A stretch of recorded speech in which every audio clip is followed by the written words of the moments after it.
Et chaque fois qu'il buvait un peu, ou lors d'une petite embrouille avec maman, il y avait de ces envolées de paroles insensées, entre colère et abattement. Tantôt il haussait le ton, tantôt il marmonnait comme une vieille femme qui regrette sa jeunesse passée. Et en fin de compte, mon père aurait dû s'inspirer de ces réflexions de sagesse de Khalil Gibran, ce que j'ai désormais fait, qui disait ceci: vos enfants ne sont pas vos enfants. Ce sont les enfants et les filles de la vie qui se désirent. Ils vous traversent, mais ne sont pas de vous. Et s'ils vous entourent, ils ne sont pas à vous. Vous pouvez leur donner de l'amour, mais pas de pensée, car ils sont leurs propres pensées. Tu t'efforceras peut-être de leur ressembler, mais ne les oblige pas à te copier. Professeur Avoxouma, je suis agrégé en sciences de gestion, spécialiste en santé publique. J'enseigne à la faculté des sciences de la santé. Et je suis devenu écrivain par hasard, parce que c'était probablement pas ma vocation. Et j'ai pensé qu'il était vraiment temps de laisser quelque chose. C'est un livre d'un enfant qu'on appelle Ngadatna, qui retrace sa vie. Il retrace sa vie. Et il s'oppose à son père. Non pas parce que c'est son père, parce qu'il estime qu'un père ne peut pas aller au-delà de ce qui est susceptible d'être fait. Un père n'est responsable que lorsque l'enfant est vraiment enfant. Et il cesse de l'être lorsque l'enfant devient adulte.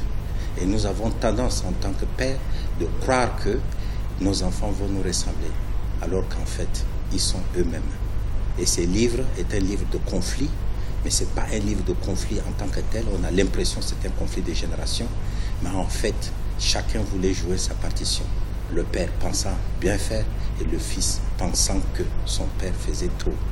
Et le message qui est là, c'est que on a tendance de croire que nous, les anciens, en tant que pères, on connaissait mieux que les enfants, alors que la technologie a changé, le monde a changé, les enfants vont évoluer avec leur propre monde.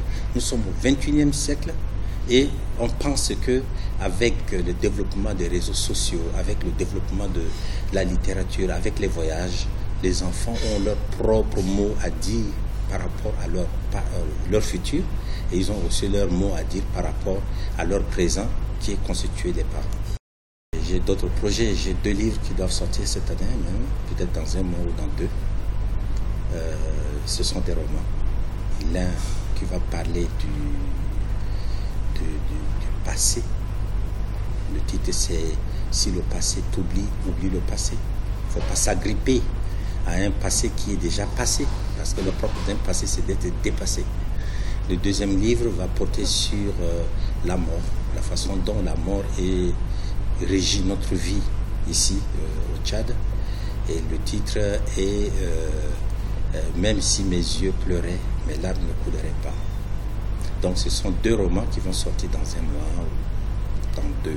En fait, tout est déjà terminé.